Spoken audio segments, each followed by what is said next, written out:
আসসালামু আলাইকুম ওয়া রাহমাতুল্লাহি ওয়া বারাকাতুহু।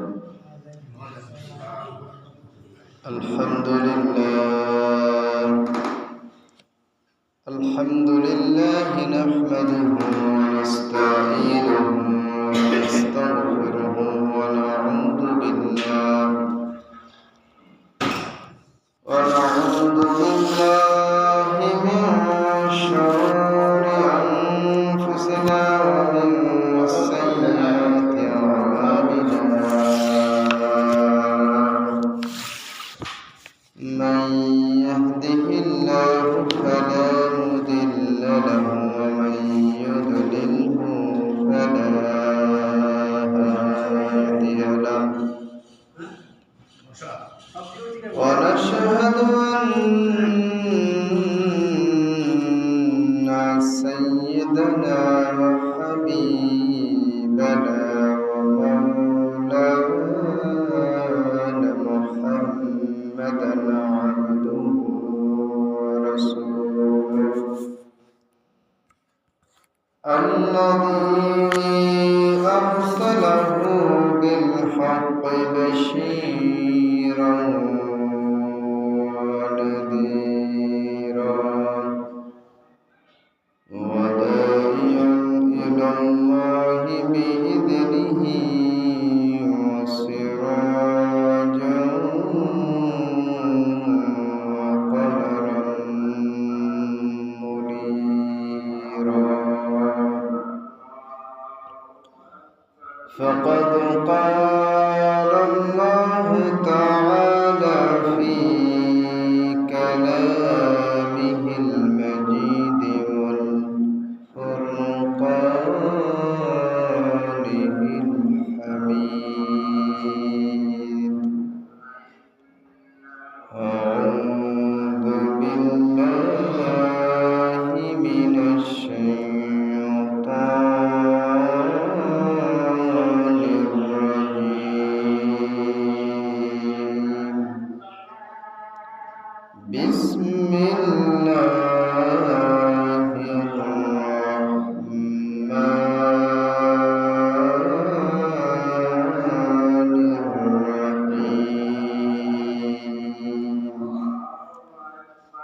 فلا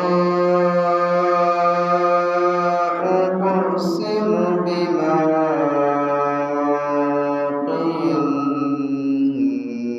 النجوم، وإنه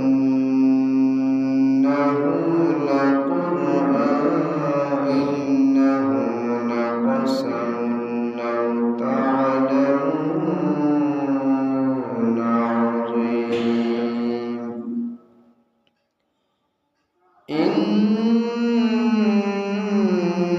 إنه لقرآن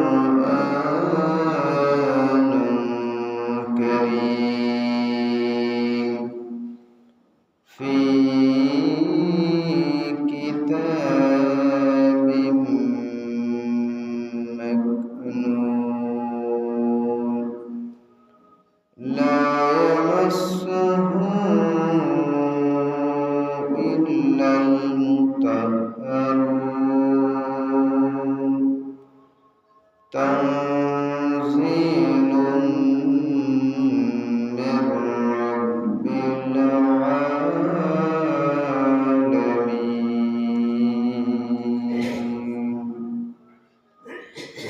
وقال رسول الله صلى الله عليه وسلم: القرآن حجة لك أو عليك، أو كما قال عليه الصلاة والسلام.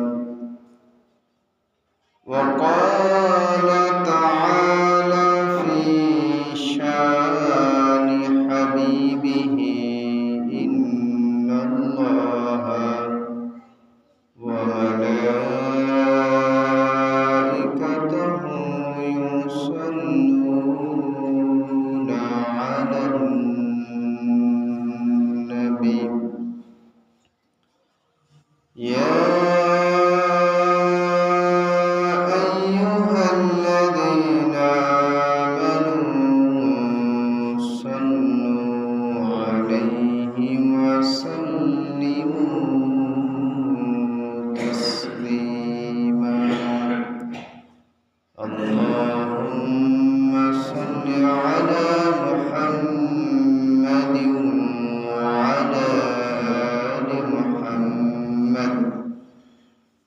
كما صليت على إبراهيم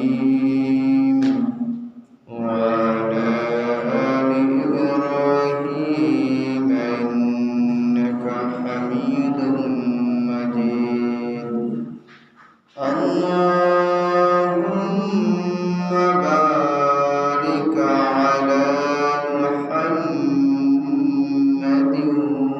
وعلى آل محمد كما باركت على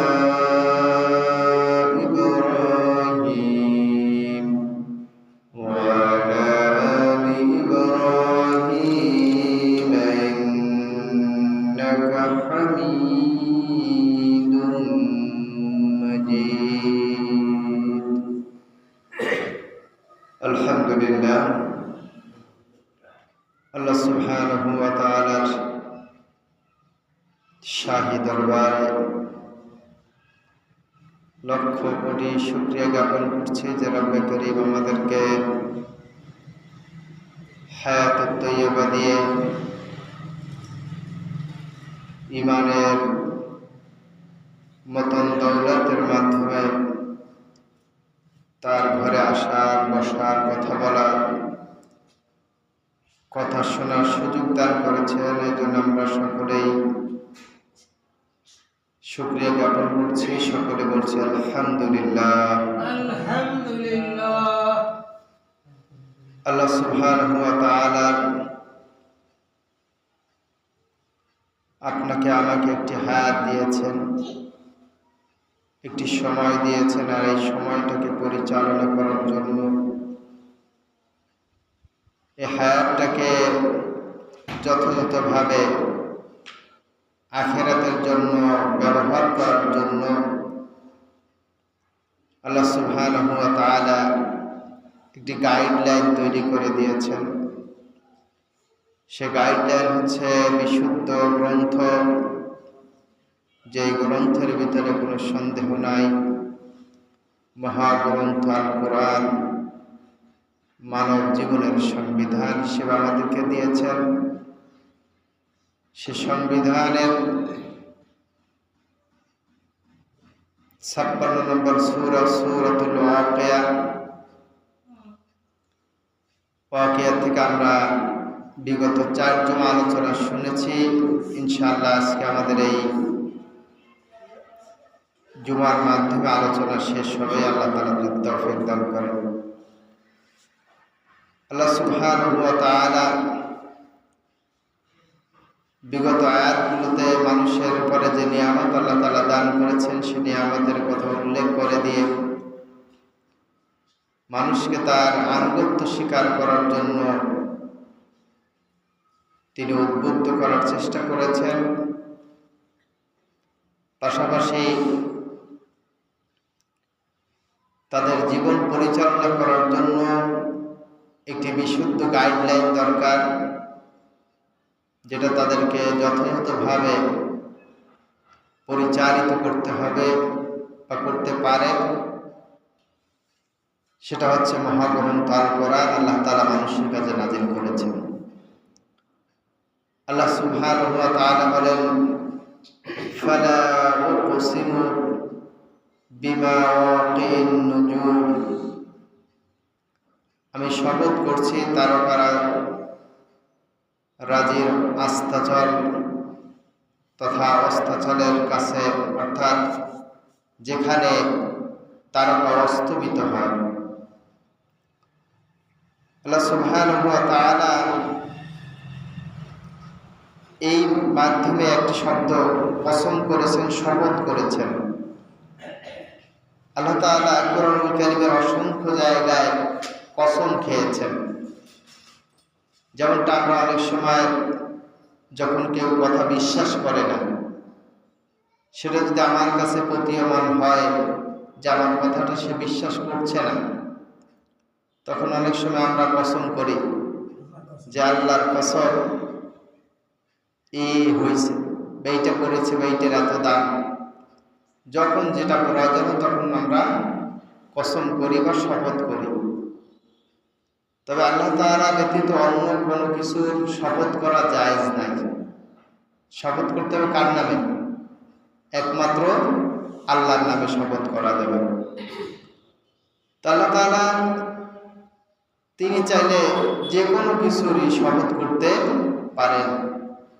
যেমনটা সূরাতুল বাকারার ভিতরে আল্লাহ তাআলা শপথ করেছেন একটি মশা মাছের উপর। আল্লাহ তাআলা ব্যাপারে বলেছেন, মশা মাছি বা তদপেক্ষা ছোট জিনিসেরও আমি শপথ করে থাকি। আর এর মাধ্যমে ইয়াহদি বিহি কাসীরা ওয়া ইয়াদুল্লু বিহি কাসীরা। আল্লাহ তাআলা বলেন, এই শপথ গ্রহণের মাধ্যমে আমি অনেককে এর মাধ্যমে হেদায়েত দান করে থাকি, আবার অনেককে পথভ্রষ্ট করে দেই। আল্লাহ তাআলা বড় বড় জিনিসের যেমন শপথ করেছেন, তেমনি ছোট জিনিসেরও শপথ করেছেন। এখানে একটা লাম বলছে, লা ফালা, ফা পরের অক্ষরটা হচ্ছে লাম। এই লামটাকে বলা হয় লামে তাকিদ বা লামে কসমিয়া বলা হয়। এটার মাধ্যমে আল্লাহ তাআলা শপথ করেছেন যে আমি শপথ করছি তারকারাজির অস্তাচলের, অর্থাৎ যেখান কি হয় তারকারাজি ডুবে যায়। আমরা জানি যে এই পৃথিবী যা আছে তার চেয়ে 13 লক্ষ গুণ বড় হচ্ছে সূর্য। বলছে এই সূর্যের চাইতেও কোটি কোটি গুণ বড় হচ্ছে একটা তারকা, এবং এরকমের লক্ষ লক্ষ তারকা, এমন এমন জায়গা আছে যেটাকে বলে ব্ল্যাক হোল বলা হয়। আসমানের ভিতরে ব্ল্যাক হোল বলা হয়। এই ব্ল্যাক হোলের ভিতরে এরকম লক্ষ লক্ষ তারকা এক নিমেষের ভিতরে ডুবে যায়। আল্লাহু আকবার। আল্লাহ তাআলা আসমানটা কি কত বড় এবং তার ভিতরে আল্লাহ তাআলা কিভাবে সাজিয়ে রেখেছেন। আল্লাহ তাআলা বলেন, ওয়ালাকাদ যায়্যানাস সামাআদ দুনিয়া বিমাসাবিহা ওয়া জাআলনাহা রুজুমান লিশ-শায়াতিন। আল্লাহ তাআলা বলেন, আমি আসমানকে সাজিয়েছি তারকারাজি দিয়ে। যেমনটা দেখা দেখি এই দুনিয়ার মানুষ কি করে, সাজায়, আলোকিত করে, আলোকসজ্জা করে, বিয়েতে করে, মাহফিলে করে বা বিভিন্ন অনুষ্ঠানে লাইটিং করে, লাইট দিয়ে সাজায়। তো আল্লাহ তাআলা যে লাইট সৃষ্টি করে রেখেছেন, ওর আলো কখনো কি হয় না, কমে যায় না। আল্লাহ তাআলা সেই মানুষ সৃষ্টির হাজার হাজার লক্ষ লক্ষ কোটি কোটি বছর আগে আল্লাহ তাআলা আসমান জমিন তৈরি করেছেন এবং সেখানে তিনি তারকারাজি সেট করে দিয়েছেন। কিয়ামত পর্যন্তটা কোনো কিছুই ঘাটতি হবে না। সুবহানাল্লাহ।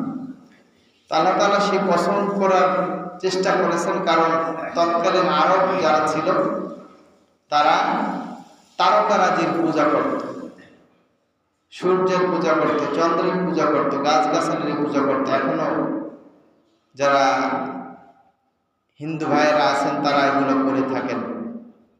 তো আল্লাহ তাআলা এই কোরআনুল কারীমের গুরুত্ব মাহাত্ম্য বোঝানোর আগে এই কসমটা খেয়ে গেছেন,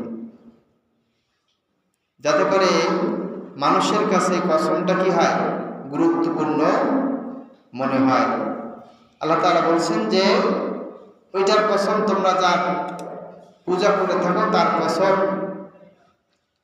ইন্নাহু লাকাসামুন লাউ তা'লামুনা আযীম, যে নিশ্চয়ই এই কসমটা অত্যন্ত গুরুত্বপূর্ণ। লাউ তা'লামুন, যদি তোমরা জানতে, আযীম এটা হচ্ছে মহা একটা শপথ, মহা একটা কসম, যদি তোমরা এটা বুঝতে পারতে। কিন্তু তারা কি বোঝে না বা বোঝানোর চেষ্টা করে না। আল্লাহ তাআলা এরপরে বলছে, ইন্নাহু লাকুরআনুন কারীম, নিশ্চয়ই এটা হচ্ছে মর্যাদাপূর্ণ একটি গ্রন্থ। সুবহানাল্লাহ। একটি দামি গ্রন্থ, ফি কিতাবিম মাকনুন, যেটি সংরক্ষিত রয়েছে একটি সুনির্দিষ্ট জায়গায়। এই কোরআনটা যেমন দুনিয়ায় আমরা পেয়েছি, দুনিয়ায় পেয়েছি কতদিনে? 23 বছর বসে। কত বছর? 23 বছর বসে আমরা কোরআন পেয়েছি রাসূলের মাধ্যমে। তৎকালীন সাহাবায়ে কেরামরা পেয়েছেন, তাদের কাছে ছিল। এরপরে কোরআন কি হয়েছে, আমরা যে কোরআন হাতে নিচ্ছি বা আমাদের কাছে যে কোরআন আছে, এরকমের রাসূলের যুগে কোরআন ছিল না। এটাকে জমা করেছেন হযরত উসমান ইবনে আফফান রাদিয়াল্লাহু তাআলা আনহু, ইসলামের দ্বিতীয় খলিফা হযরত উসমান রাদিয়াল্লাহু তাআলা আনহু, তিনি এটাকে জমা করেছেন তার শাসনামলে। এজন্য তাকে বলা হয় জামিউল কোরআন, কোরআন একত্রকারী বলা হয়। তো রাসূল সাল্লাল্লাহু আলাইহি ওয়াসাল্লামের কাছে যখন কোরআন নাজিল হয়েছে, এই কোরআন নাজিলের যে পদ্ধতি ছিল 7টা প্রকারে 7 ভাবে নাজিল হয়েছে। পাশাপাশি এই কোরআন আল্লাহ সুবহানাহু ওয়া তাআলা যখন নাজিল করতেন, তখন কিছু কিছু সাহাবায়ে কেরাম ছিলেন যারা সাথে সাথে মুখস্থ করে নিতেন। আবার আল্লাহ রাসূল সাল্লাল্লাহু আলাইহি ওয়াসাল্লাম কতককে যারা লিখতে পারত, তাদেরকে বলতেন তোমরা লেখো। তো এই লেখার ক্ষেত্রে কখনো চামড়ায় লিখতেন, কখনো গাছের যে বাকর ছাল আছে তার উপরে লিখতেন, পাথরে লিখতেন, খেজুরের পাতায় লিখতেন। এভাবে করে করে সংরক্ষণ করছেন সেই সময়। এরপরে উসমান রাদিয়াল্লাহু তাআলা আনহু এসে কোরআনটাকে একত্রিত করার সিদ্ধান্ত নিলেন। সেখান থেকে কোরআন একত্রিত করা হয়েছে এবং এটা যাতে নির্ভুলতা থাকে, এর ভিতরে যেন কোনো ত্রুটি না থাকে, এই জন্য কয়েকটা খণ্ড করে তিনি বিভিন্ন প্রদেশে পাঠিয়ে দিয়েছেন, যে কোনো কারেকশন আসে কিনা, কোনো সমস্যা এখানে আছে কিনা দেখার জন্য। কারণ লিখতে গেলে হয়তো ভুল হতে পারত। তো এই কারণে তিনি কি করছেন, ওই সকলের মতামতের ভিত্তিতে ওটা একত্রিত করে এরপরে একটা পূর্ণাঙ্গ কোরআন হিসেবে তিনি তৈরি করেছেন। সুবহানাল্লাহ। এই কোরআনটা আমরা এখন অনায়াসে পাইছি। এই সময় আমাদের তো আসলে আনন্দ লাগার কথা, সবসময় কোরআন নিয়ে পড়ে থাকার কথা, কিন্তু আমাদের এই কোরআনের প্রতি মহাব্বত নাই বললেই চলে। কোরআনের প্রতি যদি মহাব্বত আমাদেরকে থাকতো, তাহলে তো আমরা কোরআনকে পড়তাম, বুঝতাম। কিন্তু আমরা কি এটা করি না। অথচ সাহাবায়ে কেরাম এই কোরআনকে একত্রিত করার জন্য কত মেহনত করেছেন, কত চেষ্টা চালাইছেন, অনেক কষ্ট করছেন এর জন্য। আর একটা দেখা যায় যে ইয়ামার যুদ্ধ হলো মুসাইলামাতুল কাযযাবের সাথে একটা যুদ্ধ হয়েছিল, ইয়ামার যুদ্ধ বলা হয় সেটাকে। সেখানে অসংখ্য হাফেজে কোরআন, যারা কোরআনের হাফেজ ছিলেন সাহাবীদের মধ্যে থেকে, তারা শহীদ হয়ে গেলেন। তখন হযরত ওসমান রাদিয়াল্লাহু তাআলা ভাবলেন যে কোরআনকে যদি লিপিত না করা যায়, তাহলে একটা সময় হয়তো সমস্যা হয়ে যেতে পারে, কোরআন থেকে বিমুখ হয়ে যেতে পারে। এজন্য কোরআন কি করেছেন, সংরক্ষণ করেছেন। আর মূল যে কথা আমি আসতেছি, আল্লাহ তাআলা দুনিয়ায় যেমন কোরআনকে পাঠিয়েছেন, তেমনি আল্লাহ তাআলা লাউহে মাহফুজের ভিতরে কোরআনকে সংরক্ষণ করে রেখেছেন। সুবহানাল্লাহ। দুনিয়ার সমস্ত কোরআন যদি মুছে যায়, একদিন না একদিন তো যাবে, নাকি যাবে না? যখন কিয়ামত সংঘটিত হয়ে যাবে, তখন কি কোরআন থাকবে? কোরআনও থাকবে না, আর কোরআনের হাফেজরাও থাকবে না। তো আল্লাহ তাআলা এই কোরআনকে আগেই সংরক্ষণ করে দিয়েছেন কোথায়? লাউহে মাহফুজে। লাউহে মাহফুজ এখানে একেবারে সুরক্ষিত অবস্থায় আল্লাহ তাআলা রেখে দিয়েছেন। এখান থেকে আর কি মোটেও নষ্ট হওয়ার কোনো সম্ভাবনা নেই। সম্মানিত হাজিরিন, আল্লাহ সুবহানাহু ওয়া তাআলা বলছেন যে ইন্নাহু লাকুরআনুন কারীম, নিশ্চয়ই এটা একটি সম্মানিত গ্রন্থ। যত সম্মানজনক কিতাব পৃথিবীতে আছে, দুনিয়া যত বই কিতাব আমরা জানি, যত নাম বা না জানা নাম যত কিতাব আছে, সবচেয়ে সম্মানিত কিতাবের নাম কি? মহাগ্রন্থ আল কোরআন। এবং মজার বিষয় হচ্ছে, এই কোরআনটা হচ্ছে পৃথিবীর সবচেয়ে বেশি পঠিত গ্রন্থ। কোরআনের মধ্যে এত বেশি পড়া গ্রন্থ পৃথিবীতে আর একটাও নেই। আমরা নামাজে পড়ি, হাফেজ সাহেবরা তেলাওয়াতে পড়ে, তারপর তারা মুখস্থ করতে গেলে পড়ে, মুফাসসিরিনে কিরাম পড়ে, একটা অনুষ্ঠান করতে গেলে পড়ে, বলে কোরআন ছাড়া চলে না। কিন্তু কোরআন আমরা মানি না। কোরআনের হেফজ করার জন্য আমরা অসংখ্য হাফেজ বা হেফজখানা তৈরি করি না? অনেক জায়গা অনেক হেফজখানা, একটা হেফজখানায় মনে হয় যদি 500 টাকা দিতে পারি তার কলিজা ঠান্ডা হয়ে যায়। যেমন কোরআনের কারখানায় কোরআন যেখানে মুখস্থ হয়, যেখান থেকে হাফেজ বেরো, হাফেজ কোরআন, এখানে আমি কিছু টাকা দিলাম, দিতে পারলাম। কোরআনের ঘর বানানোর জন্য একটা ইট তৈরি করে দিতে পারলাম বা একটা সিমেন্ট দিতে পারলাম, এটা কি সৌভাগ্য আমরা মনে করি। কোরআন একটা মাহফিল দিতে গেলে আমরা দিতে পারলাম না, নিজেকে সৌভাগ্যবান মনে করি। কিন্তু কোরআনকে নিজের জীবনে বাস্তবায়ন করাটা আমার জন্য কষ্টকর মনে করি।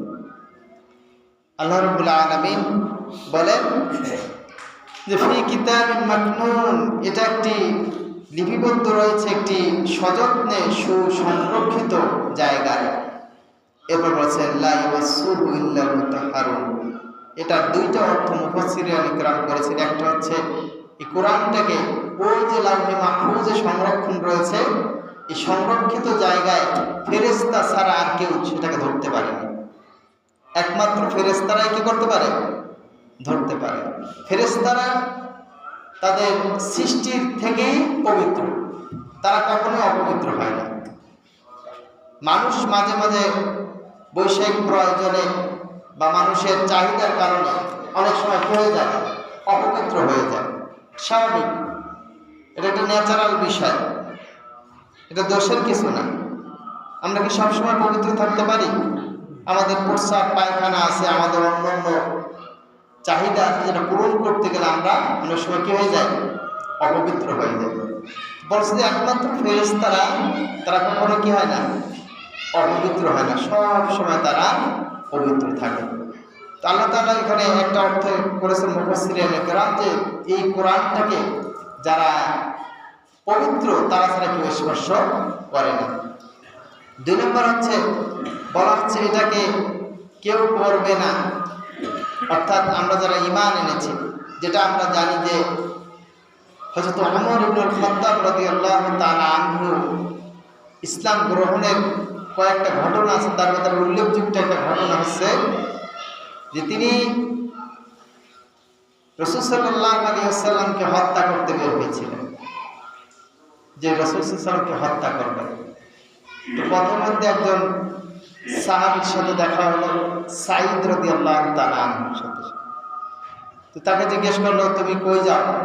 বলছে আমি মুহাম্মাদের গর্দান মাথা কাটতে যাচ্ছি। বলছে কেন? বলছে সে ইসলাম প্রচার করে, নতুন ধর্ম প্রচার করে। তো বললো যে তার ঠিক আছে, তুমি তো তোমার আগে ঘর সামলাও, তারপরে না তার ব্যাপারে পদক্ষেপ নেবে। বলছে ঘর কেন, কি হয়েছে? বলছে তোমার যে বোন ফাতেমা সেই কি, সেই তো ইসলাম গ্রহণ করেছে, তুমি আর একজনের কথা কেন বলো? তার মাথায় এমনিতেও রাগী ছিলেন, আমরা জানি যে ওমর রাদিয়াল্লাহু তাআলা আনহু সবচেয়ে রাগী ছিলেন। এত রাগ যে তাকে সে যে পথ দিয়ে হাঁটে ওই পথে কি হাঁটে না, শয়তান হাঁটে না, এত তিনি রাগী। তো বলছেন যে তুমি তো কি করবা? তো তিনি রাগ এত পরিমাণে বেড়ে গেল যে সাথে সাথে তিনি চলে গেলেন। রাগের মাথায় তিনি ঘর খোলার সময় কিছু গুনগুন শব্দ শুনতেছিলেন। ওই অবস্থায় যেই তার বোন ফাতেমা রাদিয়াল্লাহু তাআলা আনহা তাকে দিয়ে মারধর করলেন এবং তার স্বামীকেও মারলেন, প্রচুর মারলেন। মারার পরে একটা সময় যখন মাথা ঠান্ডা হলো তখন সে বলল যে তুই কি পড়তেছিলি, আমারে সেটা দে। ঘটনা বলছি কারণ তিনি যখন চাইলেন তখন বললেন যে তুমি এটাকে স্পর্শ করতে পারবে না, তুমি হচ্ছে অপবিত্র। কারণ আল্লাহ বলছেন ইন্নামাল মুশরিকুনা নাজাসা, যে মুশরিক যারা তারা হচ্ছে অপবিত্র। তারা যেমন ইমানের অপবিত্রতা আছে, পাশাপাশি কি শারীরিক অপবিত্রতাও আছে।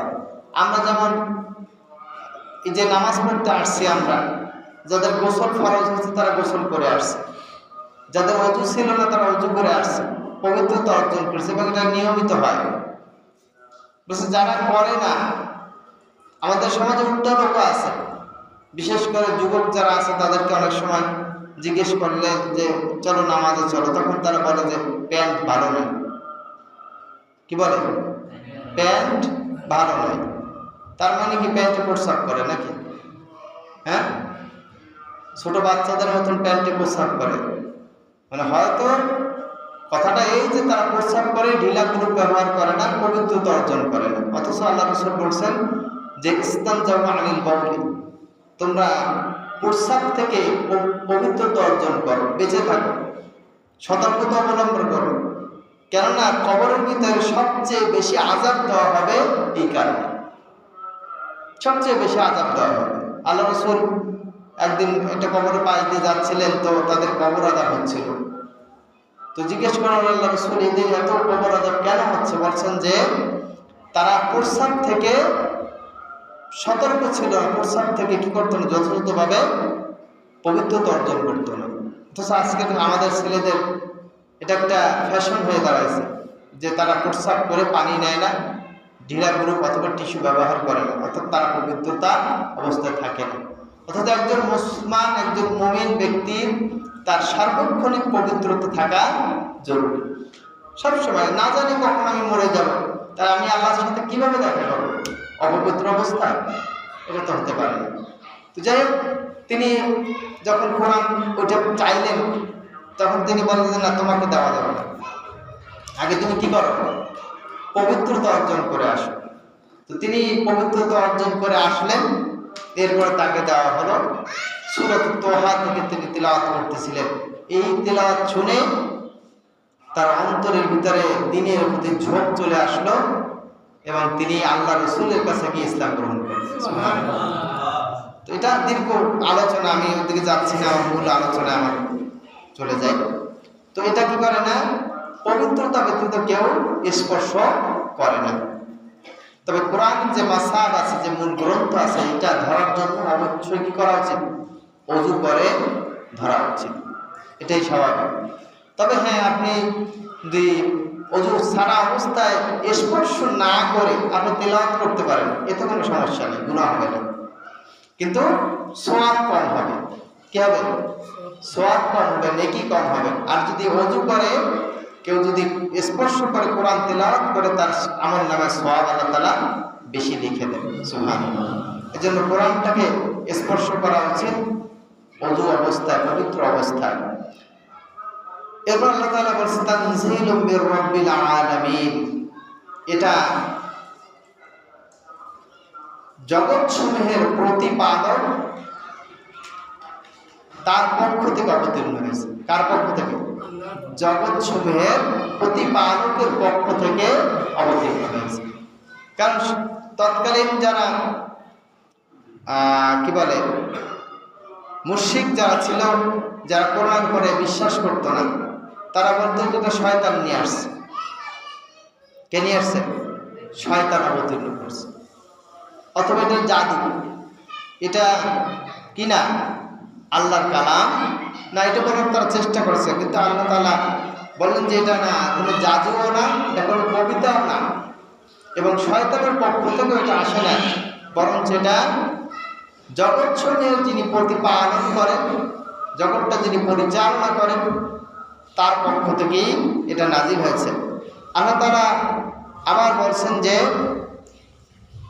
সূরাতুল শুআরা 110, 11, 12 এই তিনটা আয়াত আল্লাহ তাআলা বলেছেন ওমা তানাজ্জালাত বিহি শায়াতিন ওমা ইয়ামবাগি লাহুম ওমা ইস্তাতিউনা ইন্নাহুম আনিল সামঈ লামাযুলুন। আল্লাহ তাআলা এখানে বলেন যে শয়তানের পক্ষে এটা নাজিল করা সম্ভব না, এবং তারা এ ব্যাপারে যোগ্যতাও রাখে না। শয়তানের নাজিল করা সম্ভব না, তারা কি করে না, তার আনার যোগ্যতাও রাখে না। 3 নম্বর বলছেন যে যোগ্যতা তো রাখেই না, এবং কি তারা এই কোরআন শুনতেও পারে না, তাদেরকে কোরআন শোনা থেকে বিরত রাখা হয়। এজন্য দেখবেন যে মাঝে মাঝে মাহফিলের ময়দানে কিছু কিছু শয়তান চলে যায় ভুল করবে। কি করবে বলেন তো? ভুল করবে শয়তান যায়। সেটা কোন শয়তান? মানুষরূপী শয়তান যায়। মানুষরূপী শয়তান যখন কোরআনের মাহফিলে যায়, যখন কোরআনের আলোচনা শুরু করে, তখন কে যায়? গা জ্বালা শুরু হয়েছে, তখন সে বাধা শুরু করে দেয়। তাহলে মনে রাখবেন যে যেখানে কোরআনের বাধা দেয়, যারাই বাধা দেয় তারা কি, কারণ এটা আল্লাহ তাআলার কথা যে শয়তান কোরআন শুনতে পারে না। কারণ শয়তান কোরআন শুনলে তাদের গাত্র দেওয়া হয়, তাদের শরীরে আগুন লেগে যায়। এজন্য শয়তানের দ্বারা কোরআন শোনা সম্ভব না। এজন্য তারা হট্টগোল তৈরি করে, লা তাসমাউ লিহাদাল কুরআনি ওয়ালগাউ লাআল্লাকুম তাগলিবুন। এবং শয়তানরা কি করে, তাদের চেলা চামুন্ডা যারা আছে তাদেরকে এই নির্দেশনাও দেয় যে তোমরা যেখানে কোরআনের আলোচনা হবে সেখানে তোমরা হট্টগোল তৈরি করবে, গ্যাঞ্জাম তৈরি করবা, সেখানে পরিবেশ নষ্ট করবা, যাতে করে কোরআন শুনতে না পারে মানুষ। তাহলে এক নম্বর হচ্ছে তারা নিজেরা কোরআন শোনে না, শোনার যোগ্যতাও রাখে না। দুই নম্বর হচ্ছে অন্য কেউ শুনবে এটাও তারা দিবে না। কারণ কি, তারা মনে করে এটা যদি কোরআন মানুষ শোনে তাহলে হেদায়েত চলে আসবে, আর হেদায়েত যদি চলে আসে তাহলে আমাদের ব্যবসা বন্ধ হয়ে যাবে। কথা বোঝা গেছে? তাদের একটা ব্যবসা আছে না? কারণ মানুষ যখন সত্য বুঝতে পারে তখন কি সে তার অন্যায় পথ অবলম্বন করবে না। একটা সময় আজ থেকে 30-40 বছর আগের এই ঘটনাগুলো ঘটতো যে মানুষকে ওই আমাদের দেশে বলতো যে পেটে ভাতে রাখতো। ওটা কি বলে, কি ধরনের মানুষ রাখতো না, মানে শুধু খাবে আর কাজ করবে, টাকা পয়সা দেবে না। আবার পেটে ভাতে রাখা হতো। এরপরে আর কি করতো, যে ধান কাটার জন্য, ধান যখন কাটবে, ধান বপন করে, ওই কাটার আগে তাদেরকে নিয়ে আসতো, কাজ করে দিত পেটে ভাতে। এরপরে ওই ধান কাটে ওইখান থেকে তারা ফসল নিয়ে যেত। এই আশায় তাদেরকে মাসের পর মাস খাটাইতো মানুষ, যারা সম্পদশালী ছিল, মানুষের উপরে এভাবে জুলুম করেছে তারা। এরপর যখন তাদের চোখ কান খুলে গেছে, তারা যখন শহরমুখী হয়েছে, তখন কিন্তু এখন কিন্তু মানুষ টাকা দিয়েও পাওয়া যায় না, বুঝছে না? কাজ করতে চায় না মানুষ হিসেবে, কারণ মানুষ বাস্তবতা বুঝতে শিখতে। তাই কোরআনের যে বাস্তবতা, মানুষ যখন হেদায়েত যখন কোরআন থেকে নিয়ে নেয় তখন বাস্তবতা বুঝতে পারে। আর বাস্তবতা বোঝার পরে তখন আর কি তার দ্বারা অন্যায় কাজ করানো সম্ভব হয় না, খারাপ কাজ করানো সম্ভব হয় না। যার কারণে কি তারা চায় যে তাদের মরণত্ব টিকিয়ে রাখার জন্য মানুষ কোরআন থেকে বিমুখ হয়ে যায়। কথা বলছেন? কারণ এটা একটা কি তাদের উপার্জনের মাধ্যম। আল্লাহ তাআলা পরবর্তীতে আয়াতে আল্লাহ তাআলা বলছেন যে আফা বিহাযাল হাদিসি আনতুম মুদহিনুন, বলছে তোমরা কি গ্রন্থের বাণীর সাধারণ কথা মনে করো? অর্থাৎ এটাই সাধারণ গ্রন্থ না, সাধারণ কোনো গ্রন্থ না, এটা বড় অত্যন্ত মূল্যবান। কারণ এই কথাগুলো কার? আল্লাহ তাআলার কথা, প্রত্যেকটা কথা আল্লাহ তাআলা। এরপর আল্লাহ তাআলা বলেছেন ওয়াতাজআলুনা রিজকাকুম আন্নাকুম তুকাজ্জিবুন, তোমরা তো এই কোরআনটাকে এই জন্যই অস্বীকার করো কারণ কোরআনটাকে তোমরা জীবিকার একটা মাধ্যম বানাইছো। আমাদের সমাজে অনেক আলেমরাও আছেন কোরআন বিক্রি করে খায়, কোরআন বিক্রি করে। কারণ কি? হযরত মূসা আলাইহিস সালাতু ওয়াস সালাম যখন কারুনকে দাওয়াত দিল, কারুন তৎকালীন একজন তাওরাতের পণ্ডিত ছিল, অর্থাৎ তিনি মূসা আলাইহিস সালাতু ওয়াস সালামের ভাই হতেন, সম্পর্কে চাচাতো ভাই। তাহলে এক বংশের লোক, তাওরাতের সেও পণ্ডিত। মূসা আলাইহিস সালাতু ওয়াস সালাম যখন তার কাছে যাকাত চাইলেন তখন সে অস্বীকার করল, এবং শুধু অস্বীকারই করেন নাই, বরঞ্চ মূসা আলাইহিস সালাতু ওয়াস সালামকে বিপদে ফেলার জন্য তিনি অতীত একজন মহিলাকে এনে তার বিরুদ্ধে সাক্ষী দেওয়ার চেষ্টা করলেন। যদি সে সক্ষম হয় না, তাহলে তাওরাতের জ্ঞান থাকার পরেও, একজন আলেম হওয়ার পরেও দ্বীনের বিরোধিতা করছেন, কারণ স্বার্থের জন্য, দুনিয়ার স্বার্থের জন্য। তাহলে আমরা যদি মনে করি যে তরুণকালে যারা ইসলামের বিরোধিতা করে কৌশলে, তারা কি ওই কারণের অধিকারী, কারণের উত্তরসূরি, এর বাইরে কেউ নেই। কারণ আলেমরা কি জাহান্নাম যাবে না? হ্যাঁ, কিয়ামতের দিন আল্লাহ তাআলা 3 শ্রেণীর মানুষকে জাহান্নামে উপর করে নিক্ষেপ করবেন। তার ভিতরে একটা হচ্ছে আলেম শ্রেণী। তাদেরকে জিজ্ঞেস করা হবে যে তোমরা ইলম শিখছিলে না? বলছে হ্যাঁ শিখছিলাম। তো ইলম অনুযায়ী কি করছো? আল্লাহ আমি তো মানুষের মাঝে দাওয়াত দিছি। তো বলছে দাওয়াত তো তুমি এই জন্য দেও না যে তুমি আল্লাহ সন্তুষ্টি পাবা, তুমি দাওয়াত দিছিলে যাতে করে তোমার হাদিয়া তো ভালো করে আসে। মানে যেই পাত্রে যাবে সেই পাত্রে কি আকার ধারণ করে, যে আসুক তার সাথে খুব ভালো সম্পর্ক, কারোর সাথে খারাপ সম্পর্ক নাই। কিন্তু আল্লাহ রাসূলের কি এই চরিত্র ছিল? বলেন, সবার সাথে তার ভালো সম্পর্ক ছিল? ছিল না। সবার সাথে তার ভালো সম্পর্ক ছিল না। যদি ভালো সম্পর্ক সবার সাথে থাকতো তাহলে কি মক্কা থেকে মদিনা যাওয়া লাগতো? তাইফের ময়দানে কি মার খাওয়া লাগতো? শিয়াবে আবু তালিবে 1 দিন 2 দিন না, প্রায় 3 বছর তিনি এক ঘরে ছিলেন। এই লাগতো? লাগতো না। তো সে কি আমাদের চাইতে কি কম জাননেওয়ালা ছিল না বেশি জাননেওয়ালা ছিল? সে কি কৌশল কম জানতো না বেশি জানতো? বেশি জানতো। তারপরে কি তার এই বাধাগ্রস্ত হয়েছেন? কেন হয়েছেন? কারণ তিনি পরিপূর্ণভাবেই মানুষকে এই কোরআনটাকে শুনাইছেন, কিছু অংশ বাদ দিয়ে না। আমাদের তো আমি পরিবেশ বোঝে যে এইখানে এই কথা যদি আমি বলি তাহলে আমার কট খাওয়ার সম্ভাবনা আছে, তাহলে আমি এই কথা আর বলবো না, চুপচাপ থাকি। আর যেখানে কট খাওয়ার সম্ভাবনা নাই, যেখানে সেটা আবার ওখানে যে অ্যাপ্লাই করি। তার মানে আমি কি সব জায়গায় ভালো থাকি।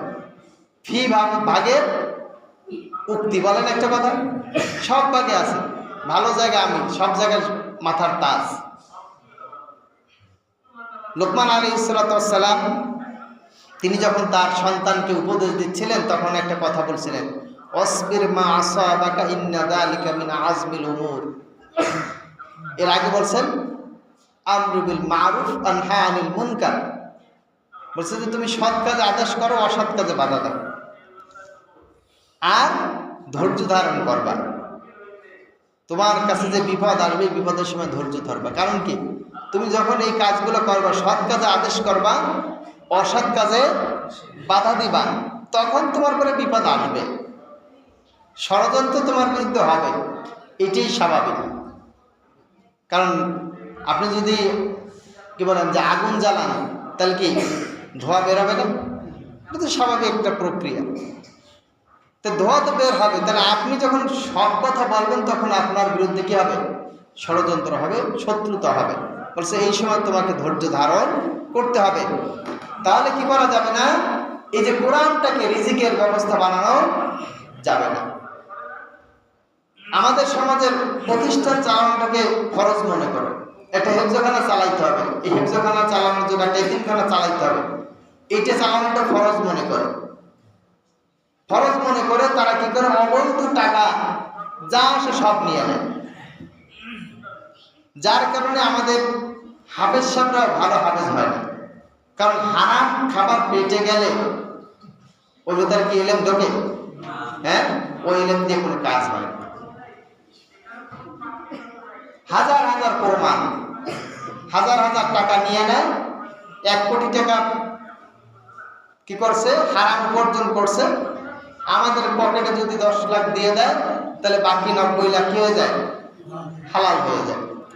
দোয়া করে দিয়ে এমন দোয়া, দোয়ার বরকতে ও সবটা হালাল হয়েছে, সব জীবনে যা পাপ করছে তা মোচন হয়ে যায়। অথচ এটা সুযোগ নেই, কোন সুযোগ নেই। সব বরঞ্চ হারাম টাকা যদি দেয় কেউ, দান করে, তাহলে গুনাহ ডাবল হয়। কি বলেন তো? ডাবল হয়। কেন হবে? কারণ আল্লাহ তাআলা হচ্ছে পবিত্র। আল্লাহ তাআলা কি পবিত্র? আল্লাহ তাআলা তো অপবিত্র জিনিস গ্রহণ করেন। আপনি তো অপবিত্র জিনিস দিলেন, তো দিলে কি হয়েছে? এক তো আপনি আকাম করেছেন, 2 নম্বর হচ্ছে আকাম করা টাকা আপনি দান করছেন, তাহলে ওইদিকে এক গুনাহ হয়েছে, আবার দেওয়ার কারণে আর এক গুণা। কয় গুণ হয়েছে? 2 গুণ হয়েছে। এই জন্য পার পাওয়ার কোনো সুযোগ নেই। তাহলে কোরআনটাকে রিজিকের কোনো উৎস বানানো যাবে না। কোরআনটা কোরআনের গতিতেই চলতে হবে। আল্লাহ রাসূল বলেছেন যে আল কোরআন হুজ্জাতুল লাকা আও আলাইক, কোরআনটা তোমার পক্ষে অথবা বিপক্ষে দলিল হবে। কি হবে? দলিল হবে, ডকুমেন্টস, সাক্ষী, প্রমাণ হবে। যে আপনি যদি কোরআনকে মেনে নেন, কোরআন আপনার পক্ষে সাক্ষী দেবে। শুধু সাক্ষী দেবে না, আল্লাহ রাসূল বলছেন যে আপনাকে জান্নাতে সে জোর করে নিয়ে যাবে।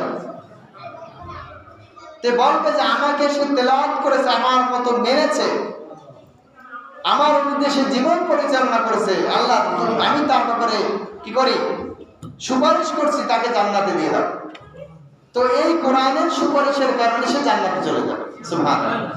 আর যদি এর উল্টা চলি, কোরআনের বিধানের উল্টা আমরা চলি, তাহলে কি হবে? এই কোরআনটা আপনার আমার বিরুদ্ধে সাক্ষী দেবে। কোরআন কাল কিয়ামতের দিন মামলা দায়ের করবে। কোরআনের স্পষ্ট আয়াত রয়েছে ব্যাপারে। কোরআন স্বয়ং কি করবে? মামলা করবে। তো কোরআন যদি মামলা করলে বাঁচা যাবে? হ্যাঁ, যাবে। এই জন্য কোরআনটাকে কি করতে হবে? পরিপূর্ণভাবে মানতে হবে। সম্মানিত হাজিরিন, এরপর আল্লাহ তাআলা বলেছেন ফালাউলা ইযা বালাগাতিল হুলকুম, যখন কোনো মানুষের প্রাণ উষ্ঠগত হয়, এই কণ্ঠনালী পর্যন্ত চলে আসে।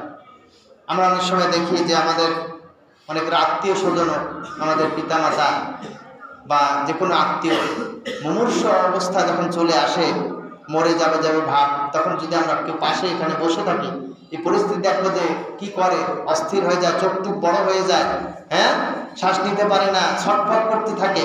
বলছে যে এই যে একটা পরিস্থিতি দেখে যে ফালাউলা ইযা বালাগাতিল হুলকুম, যখন মানুষের মৃত্যু যখন নিকটবর্তী চলে আসে, একেবারে কাছাকাছি যখন চলে আসে, ওয়া আনতুম হিনাইযিন তানজুরুন, তখন তোমরা শুধু ফ্যাল করে তাকিয়ে দেখতে থাকো।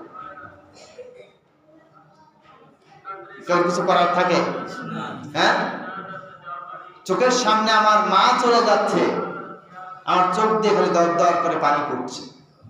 চোখের সামনে আমার বাবা চলে যাচ্ছে, আমার চোখের দিকে খালি গেলে কি পানি পড়ছে, আমার কিছু করার থাকে না, আমি ফ্যাল করে তাকিয়ে থাকি। চোখের সামনে আমার সন্তান চলে যাচ্ছে, আমি কিছু করতে পারছি না, আমি ফ্যাল করে তাকিয়ে থাকি শুধু। আল্লাহ তাআলা বলেছেন ফালাউলা ইযা বালাগাতিল হুলকুম আনতুম হিনাইযিন তানজুরুন, তখন তুমি শুধু তাকিয়ে থাকো, তোমাদের কিছু করার থাকে না।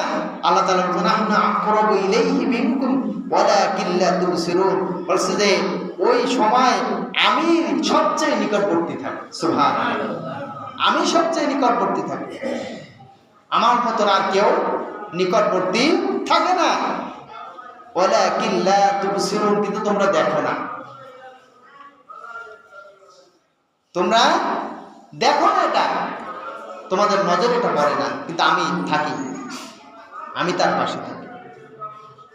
যারা ইমানদার থাকে তাদের রূহটা সহজভাবে আল্লাহ তাআলা বের করে নিয়ে যান, আর যারা ফুজ্জার থাকে, পাপিষ্ঠ থাকে, তাদেরকে কষ্ট দিয়ে দিয়ে আল্লাহ তাআলা তাদের রূহটা বের করে নিয়ে আসেন। ফালাউলা ইন কুনতুম গায়রা মাদিনিন, যদি তোমরা কারো অধীন অক্ষম নাই হও,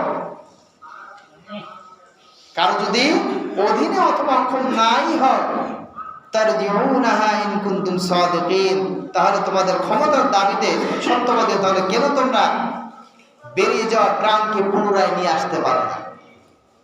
তোমরা তো এত বাহাদুরি দেখাও, এত শক্তি তোমরা দেখাও, যদি তোমাদের শক্তি থাকে, তোমরা যদি কারো অধীনস্থ না থাকো, তোমরা যদি স্বয়ং সম্পূর্ণই থাকো, তাহলে কেন তোমরা ওই যে রূহটা বের হয়ে যায়, তখন তোমরা আবার কেন ফিরে আসতে পারো না? ক্ষমতা থাকলে আনো। তুমি তো তোমার মারে অনেক ভালোবাসো, তোমার মার জন্য তুমি ডাক্তার কবিরাজ যা ইচ্ছে তাই করতে পারো, তোমার ঘর বাড়ি বিক্রি করে তার পিছনে খরচ করতে পারো, তোমার বাবার জন্য খরচ করতে পারো, কিন্তু তুমি কি পারো না ছোট্ট একটা রূহ টেনে নিয়ে আসো? এত ক্ষমতা তোমার যদি থাকে, সম্ভব? হ্যাঁ, পৃথিবীর সব মানুষ যদি একত্রিত হয়ে যদি চেষ্টা করি, সম্ভব? অথচ রূহটা হচ্ছে একটা আদেশ, আল্লাহ তাআলা একটা আদেশ মাত্র, আর কিছুই না। আল্লাহ তাআলা আদেশ করছেন ঢুকে গেছে মাতৃগর্ভে, আবার আদেশ করছে বের হয়ে গেছে, কিচ্ছু করে না। কারো কোনো ক্ষমতা নেই আমাদের। সম্মানিত হাজিরিন, আল্লাহ তাআলা কুরআন বোঝানোর মাধ্যমে শুধুমাত্র তিনি বোঝাতে চান যে এই পৃথিবীতে তোমরা কারো কোনো ক্ষমতার বেশি অধিকারী না, সব ক্ষমতার অধিকারী কে? আল্লাহ তাআলা। সব ক্ষমতার অধিকারী আল্লাহ তাআলা। ফাম্মা ইন কানা মিনাল মুকাররাবিন, হ্যাঁ যদি সেই মৃত্যু ব্যক্তিটি আল্লাহর নৈকট্যপ্রাপ্ত হয়, প্রথম দলের হয়। ওই যে কোরআনের কারিমে শুরুতে কি বলছিলেন? আসহাবুল মাইমানা ওয়া আসহাবুল মাইমানা, প্রথম সারি ডানপন্থী যারা, এইটার যদি হয় ফারাইহুন ওয়া রাইহান ওয়া জান্নাতুন নাঈম, তাহলে সে কি হবে? আরামে থাকবে, আয়েশে থাকবে, উত্তম এবং উন্নত মানের আহার্য গ্রহণ করে নিয়ামতপূর্ণ জান্নাতে থাকবে তিনি। সুবহানাল্লাহ। যদি সে ডানপন্থী হয়, প্রথম সারির লোক হয়, তাহলে সে কি? তার উল্টো একেবারে আরামে বের করে নিয়ে আসা হবে এবং সে তাকে জান্নাতের ভিতরে আরাম আয়েশের ভিতরে রাখা হবে। ওয়াম্মা ইন কানা মিনাল আসহাবিল ইয়ামিন, আর তারা যদি ডানপন্থী হয়, দ্বিতীয় দলের হয়, সালামুল্লাহ মিন আসহাবিল ইয়ামিন, তাহলে তাদেরকে সালাম প্রদান করা হবে। একটা হচ্ছে প্রথম সারির, অর্থাৎ যারা একেবারে নবী সাহাবা যারা ছিলেন, এরা হচ্ছে কি প্রথম সারির, তাদের কি হবে না? কোনো বিচার হবে না, বিনা হিসেবে কোথায়? জান্নাত। পরের যারা আছে, আমরা যারা আছি ডানপন্থী, কিন্তু মাঝে মাঝে কি করি বলেন? একটু আকাঙ্ক্ষা কুকাম করি, মাঝে মাঝে একটু করি, বেশি না। ইমান আছে, ইমান যাওয়ার মতন অবস্থা হয় না। আমাদের সমাজে তো অনেক ইমান নাই, ইমানবিহীন মসজিদে আসে। ইমানবিহীন কি করে? মসজিদে আসে, নামাজ পড়ে, রোজা রাখে, কিন্তু ইমান নাই। এরকমের দলের লোক আছে আমাদের। আল্লাহ তাআলা বলছেন যারা ডানপন্থী তাদের কি করা হবে? ফাসালামুল্লাহ মিন আসহাবিল ইয়ামিন, তাদের কি করা হবে? সালাম, অভিবাদন জানানো হবে। ওয়াম্মা ইন কানা মিনাল মুকাদ্দিবিন আদ-দাল্লিন, আর যদি তারা মিথ্যাবাদী হয় এবং দলিল হয়, পথভ্রষ্ট হয়, ফানুজুলুম মিন হামিম, তাদের উপরে গরম পানি, তাদের আপ্যায়নের জন্য ব্যবস্থা করা হবে। কি খাওয়াবে? গরম পানি, ফুটন্ত গরম পানি তাদেরকে খাওয়ানো হবে। ও তাসদিয়াতু জাহিম, এবং তাদেরকে জাহান্নামের আগুনের ভিতরে নিক্ষেপ করা হবে। ইন্না হাযা লাহুয়াল হাক্কুল ইয়াকিন, নিশ্চয়ই হচ্ছে একটি অমর সত্য ঘটনা, বাস্তবতা। এটাই কি? বাস্তবতা। এটাই ঘটবে, এটাই হবে, এতে কোনো সন্দেহ নাই। ফাসাব্বিহ বিসমি রাব্বিকাল আযীম, অতএব এই দুনিয়ার চাকচিক্যে পড়ে, এই দুনিয়ার মোহে পড়ে আমাকে ভুলে যেও না, আমার হুকুম ভুলে যেও না, আমার তাসবিহ তাহলিল, আমার হুকুম আহকামগুলো মেনে নাও। মেনে নেওয়ার মাধ্যমে আমার কাছে স্যালেন্ডার করো এবং আমার গুণগান করতে করতে দুনিয়া থেকে বিদায় হয়ে আসো, তাহলেই তোমাদের উত্তম পরিণতি হয়। সম্মানিত হাজিরিন, এই ছিল সূরা ওয়াকিয়ার সংক্ষিপ্ত তাফসীর, সংক্ষিপ্ত কথা। এটার মেসেজটা হচ্ছে যে যা কিছু করি না কেন, সব কিছুর মূল কাজ হচ্ছে আল্লাহর নিকটবর্তী হওয়া। কি হয় বলেন তো? আমি যা করব, আমার চলাফেরা, আমার কথা বলা, আমার তাকানো, আমার স্লোগান, আমার মিছিল মিটিং, আমার যা কিছু, আমি ঘুমাবো, আমি বিবাহ করব, আমি সন্তান পালবো, আমি স্ত্রী পালবো, আমি সমাজ পরিচালনা করবো, আমি মসজিদের কমিটির লোক হব, আমি রাজমিস্ত্রি হব, আমি যাই করি না কেন, ব্যবসা বাণিজ্য, চাকরি বাকরি যা করব, সব কিছুর টার্গেট কি বলেন? আল্লাহর নিকটবর্তী কিভাবে হওয়া যায়, সব কিছুর মূল টার্গেট। বলছে আল্লাহর সন্তুষ্টির বাইরে কোনো টার্গেট হবে না। আল্লাহ সন্তুষ্টির জন্য যদি আমরা টার্গেট দিয়ে কাজ করতে পারি, বলছে প্রত্যেকটা কাজ আমার জন্য ইবাদত হবে। প্রত্যেকটা কাজ কি হবে? ইবাদত হবে। আর যখন আমি প্রত্যেকটা কাজকে ইবাদত হিসেবে নিতে পারবো, তখন আল্লাহ তাআলা আপনার আমার এই ইবাদতের মাধ্যমে কি করবেন? আল্লাহ তাআলা জান্নাত দিয়ে দেবেন।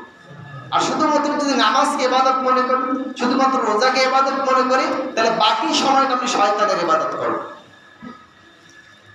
কথা কেমন বোঝেন? আমরা তো প্রচলিত ধারণা হচ্ছে নামাজ পড়ার ইবাদত, রোজা রাখাটা ইবাদত।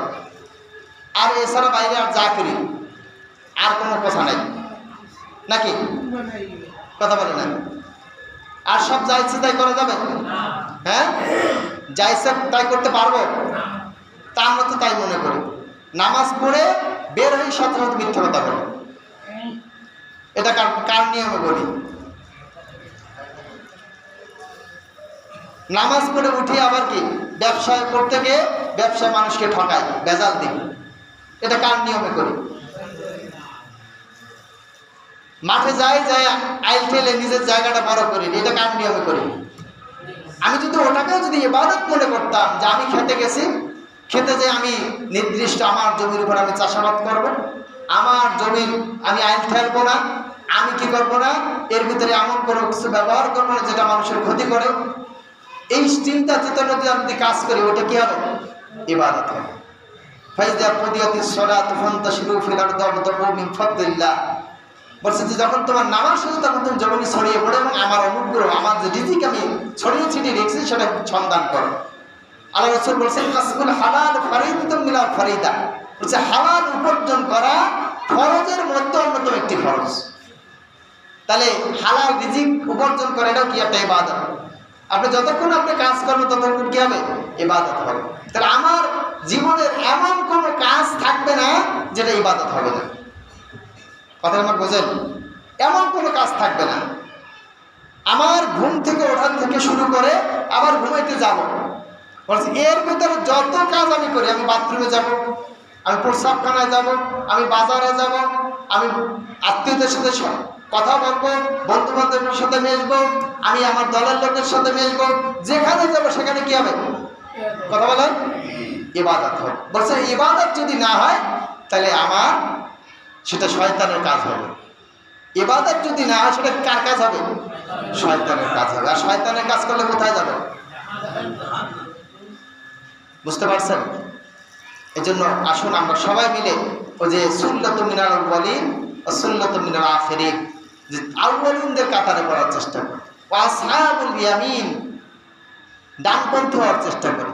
কোন পন্থী বলেন? জোরে বলেন। আমরা কোন পন্থী? ঠিক আছে তো? বামপন্থী হবে নাকি? হ্যাঁ, বামপন্থীর সাথে আমাদের সম্পর্ক উল্টা, দা কুমড়ার সম্পর্ক। বামপন্থীরা জাহান্নামে যাবে, ডানপন্থীরা জান্নাতে যাবে। আমরা জান্নাতপন্থী ইনশাআল্লাহ। আল্লাহ তাআলা আমাদের সকলকে জান্নাতপন্থী হিসেবে কবুল করুন। আমিন। আসসালামু আলাইকুম ওয়া রাহমাতুল্লাহি ওয়া বারাকাতুহু।